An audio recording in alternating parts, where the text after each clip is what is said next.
дар маросими ҷанбаст ва ҷоизасупории озмуни аттестати аъло бо медали тилло ва нуқра роҳбарияти вазорати маориф ва илми ҷумҳурии Тоҷикистон, намояндагони сохторҳои дахлдори соҳа, роҳбарону омӯзгорони муассисаҳои таълимӣ, падару модарон ва довталабон иштирок намуданд. таъкид гардид, ки соҳаи маориф дар сиясати иҷтимоии ҳукумати ҷумҳурии Тоҷикистон яке аз самтҳои афзалиятнок ва калидӣ эътироф гардидааст. баланд бардоштани сифати таҳсилот, дарёфт ва дастгирии хонандагони соҳибистеъдод, инчунин омода намудани кадрҳои донишманду рақобатпазир аз ҳадафҳои асосии сиясати давлатии соҳаи маориф ба ҳисоб меравад.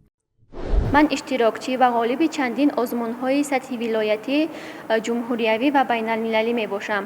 аз ҷумла иштирокчии озмуни ҷумҳуриявӣ илмфуруғи маърифат аз номинатсияи химия то сатҳи ҷумҳуриявӣ, дорандаи шоҳҷоизаи маҳфили шоҳномахонӣ дар соли 2024 дар сатҳи ҷумҳурӣ, ғолиби ҷойи аввали озмуни хонандаи сол 2026, соҳиби квотаи президентӣ барои таҳсил дар донишгоҳи давлатии тибби Тоҷикистон ба номи Абуалӣ ибни Сино, тӯли 4 сол гирандаи стипендияи президентӣ ва айни ҳол ғолиби аттестати аъло бо медали тилло аз равияи табиии риёзӣ мебошам. имрӯз мо дар маҷлиси ҷамъбастии озмуни аттестати аъло бо медалҳои тилло ва нуқра қарор дорем ва ман соҳиби аттестати аъло бо медали тилло гардидаам аз равияи табиии риёзӣ.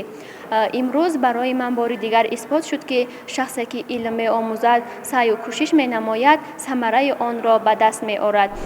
зикр гардид, ки озмуни мазкур имкон фароҳам меорад, ки то хатмкунандагони муассисаҳои таҳсилоти умумӣ дониш, ҷаҳонбинӣ, малака ва қобилияти зеҳнии худро дар фазои рақобати солим нишон диҳанд. натиҷаҳои озмун бори дигар собит намуданд, ки дар муассисаҳои таълимии кишвар хонандагони лаёқатманду соҳибистеъдод зиёд буда, барои рушди минбаъдаи онҳо шароити мусоид фароҳам оварда шудааст. имрӯз дар озмуни ҷумҳуриявӣ аттестати аъло бо медали тиллои равияи ҷамъияти гуманитарӣ иштирок намуда соҳиби медали тилло ва аттестати аъло гардидам. сипосгузории бепоёни худро ба роҳбарияти муассисаи давлатии таълимии литсеи рақами 2 барои хонандагони болаёқати шаҳри Душанбе, тамоми омӯзгорони литсей мерасонам, ки ба мо дониш омӯхтанд ва моро омода намуданд, то дар чунин озмунҳои сатҳи баланд соҳиби ҷойҳои намоён гардем. солҳои равон аз ҷониби раёсату шуъбаҳои маорифи вилоятҳо ва шаҳру ноҳияҳои ҷумҳурӣ, инчунин муассисаҳои таълимии мақоми ҷумҳуриявӣ дошта 178 довталаб пешниҳод гардида, пас аз ташхиси ҳуҷҷатҳо 139 нафар ба озмун роҳ ёфтанд.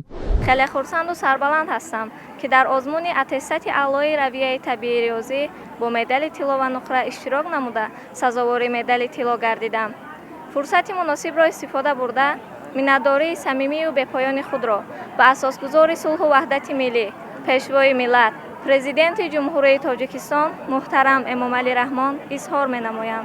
ман ҳамчун ҷавони даврони истиқлолият ваъда медиҳам, ки бо донишу кӯшишҳои худ дар оянда низ баҳри шукуфоӣ ва пешрафти Тоҷикистони азизамон содиқона хизмат менамоям.